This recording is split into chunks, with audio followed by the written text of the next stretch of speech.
নমস্কার বন্ধুরা, ভতেশা study centre চ্যানেলে তোমাদের স্বাগতম। তোমাদের জন্য দারুণ একটি সুখবর।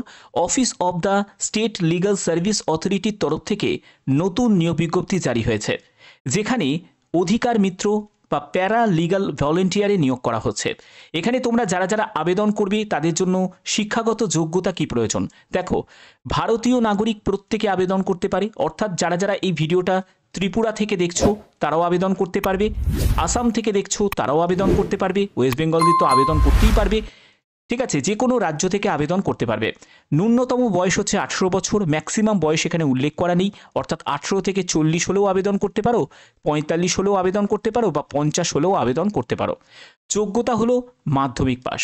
শুধু মাধ্যমিক যদি পাস করে থাকো তাহলেই আবেদন করতে পারবে। Higher qualification will be given weightage. যদি তোমার হায়ার কোয়ালিফিকেশন থাকে তাহলে তোমাদের এক্সট্রা প্রেফারেন্স দেওয়া হবে। ঠিক আছে।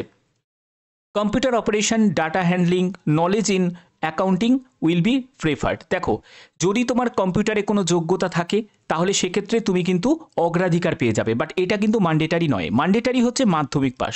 মাধ্যমিক পাস হলেই তুমি আবেদন করতে পারবে। ঠিক আছে।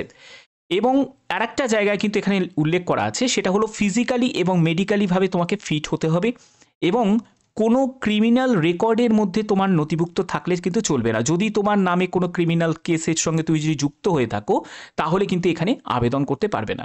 ঠিক আছে, এই জায়গাগুলো কিন্তু তোমাদের ফুলফিল করতে হবে। হাউ টু অ্যাপ্লাই, কিভাবে আবেদন করবে? আবেদন করার জন্য একটি অ্যাপ্লিকেশন ফর্ম আছে, যেটা তোমাদের ফিল আপ করা আমি দেখিয়ে দিচ্ছি। এই ফর্মটাকে ফিল আপ করে তোমাদের এই ঠিকানায় পাঠিয়ে দিতে হবে। কোথায় পাঠাবে? Office of the state legal services authority, West Bengal city civil court building, first floor, এই যে 2 and 3 Kiran Shankar Roy road, Kolkata 7,01,000, এই ঠিকানায় পাঠিয়ে দিতে হবে। 16ই মে 2025 বিকেল 5টার মধ্যে পাঠাতে হবে। ঠিক আছে। এবার তোমাদের এখানে ফর্মটা কিন্তু দেয়া আছে, এই যে ফর্মটা তোমাদের এইটা হলো ফর্ম। তো ফর্মটা কিভাবে ফিল আপ করবে দেখো। প্রথমে একটি পাসপোর্ট সাইজের ছবি এখানে লাগিয়ে দেবে। এখানে তোমার নাম, এখানে অ্যাপ্লিকেন্টের নেম দেবে, ফাদার বা হাজব্যান্ডের নেম দেবে, তারপরে ডেট অফ বার্থ দিতে হবে, এবং ডেট অফ বার্থের জন্য তোমাদের প্রয়োজনীয় ডকুমেন্টস সেটাও দিতে হবে, অর্থাৎ ডেট অফ বার্থের সার্টিফিকেট দিতে পারো, অথবা তোমাদের 10th অ্যাডমিট কার্ড সেটাও দিতে পারো। জেন্ডার মেল না ফিমেল সেটা মেনশন করবে, রেসিডেন্সিয়াল অ্যাড্রেসটা দেবে, তার জন্য যে প্রুফ হিসাবে তোমরা আধার কার্ড দিয়ে দেবে। তারপরে হচ্ছে তোমাদের মোবাইল নাম্বার, মেল আইডি, আধার নাম্বার ইম্পর্টেন্ট আছে। তো আধার নাম্বার যেহেতু বসাচ্ছ, তো আধার কার্ডে তোমাদের জেরক্স সেলফ অ্যাটেস্টেড করে দিতে হবে। এবার হচ্ছে এডুকেশন কোয়ালিফিকেশান, সবই কিন্তু সেলফ অ্যাটেস্টেড কপি কিন্তু প্রয়োজন। একেবারে মাধ্যমিকের কোন বোর্ড থেকে পাশ করেছো, কোন ইয়ারে পাশ করেছো, ঠিক আছে, কোর্সে কি নাম ছিল, এবং তোমার পার্সেন্টেজ কত সেটা তোমাকে এখানে উল্লেখ করতে হবে। এটা কম্পিউটার নলেজের ক্ষেত্রেও সেম, হায়ার কোয়ালিফিকেশান যদি থাকে তার ক্ষেত্রেও সেম। যদি থাকে হায়ার কোয়ালিফিকেশান তাহলেই দেবে, নাহলে এটা কিন্তু ছেড়েও দিতে পারো। মাধ্যমিক এখানে ন্যূনতম যোগ্যতা। ঠিক আছে। এবার হচ্ছে এখানে বলছে যে তোমার এগেনস্টে কোনো কমপ্লেন আছে নাকি, বা এইসব ব্যাপারগুলো জানতে চাইছে। তো যদি না থাকে তাহলে তুমি এখানে নো করে দেবে। ঠিক আছে। আর এই জায়গাটা ক্রিমিনাল কেসের ব্যাপারটা বলছে, কোনো ক্রিমিনাল কেসেতে ইনভলভড আছো নাকি, তো যদি থাকো তাহলে ইয়েস করতে হবে, না হলে তুমি নো করতে হবে। তবে ইয়েস করে তো লাভ নেই, তাহলে তোমার পুরো ফর্মটাই বাতিল করে দেবে। তো এখানে নোতে গিয়ে টিক দিয়ে দেবে। এরপরে এখানে সই করবে এবং এখানে ডেটটা দেবে যে ডেটে অ্যাপ্লিকেশন ফর্মটা পাঠাচ্ছ। ওকে। তো এগুলো হয়েছে মেন। ফর্ম ফিল আপটা হলো মেন। ফর্ম ফিল আপটা করলে, ফর্ম ফিল আপটা করার পরে তোমাদের বলেই দিলাম যে কি কি করতে হবে। এবার এখানে তোমাদের বেতন কত টাকা থাকবে দেখো। এখানে যেটা বলা হচ্ছে সেটা রেমুনারেশন অর ওয়েজেস এক্সেপ্ট, যেটা হলো 750 টাকা। 750 টাকা পার ডে, অর্থাৎ তুমি একদিন কাজ করবে 750 টাকা করে পাবে। ঠিক আছে। 750 টাকা করে একদিনে পাবে। তুমি 10 দিন কাজ করলে, ধরো তোমার 10 দিন তোমার কাজ হলো, 7,500 টাকা তুমি পাবে।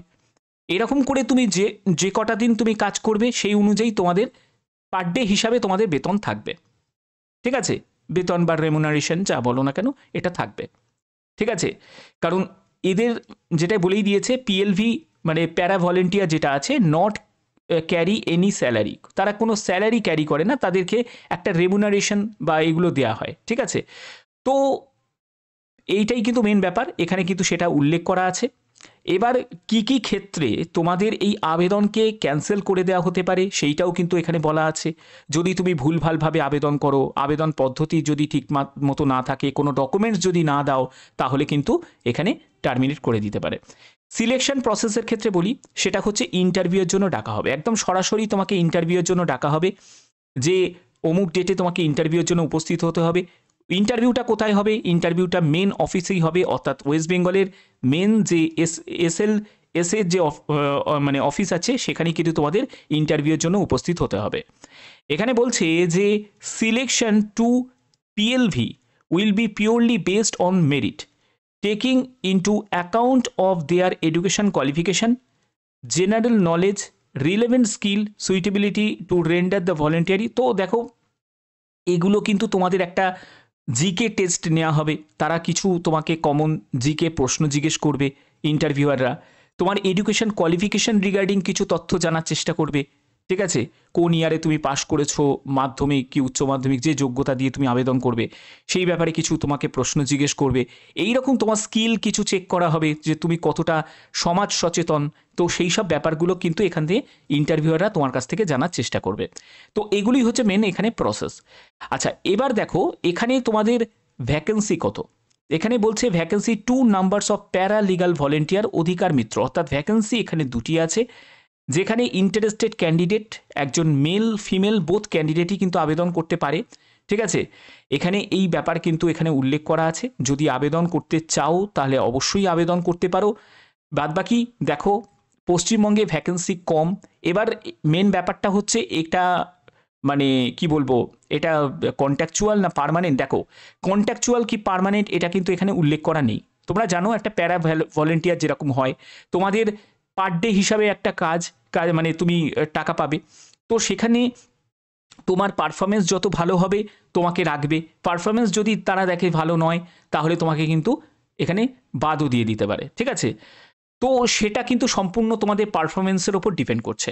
বাদবাকি অফিসিয়াল নোটিসে কিন্তু সেরকম কোনো মেনশন নেই যে এটা কন্ট্রাকচুয়াল না আর কারণ এটা পার্মানেন্ট কখনোই নয়, কারণ পার্মানেন্ট হলে তো তাহলে সেটা মেনশন করে থাকতো আর তোমাদের পার ডে হিসাবে নিশ্চয়ই টাকা দেওয়া হতো না, তোমাদের তাহলে মান্থলি তোমরা টাকা পেতে। তো যাই হোক না কেন, এটাই হলো মেন ব্যাপার। তো আশা করি তোমাদের ভিডিওটা ভালো লেগেছে, প্রত্যেকটি তথ্য তোমাদের কাছে খুঁটিনাটি তুলে ধরলাম। এরকমই যদি গুরুত্বপূর্ণ আপডেট পেতে চাও অবশ্যই চ্যানেলটাকে সাবস্ক্রাইব করে রাখবে, বেল আইকনটাকে অল করে রাখবে। এখনের মতো এইটুকুই, টাটা।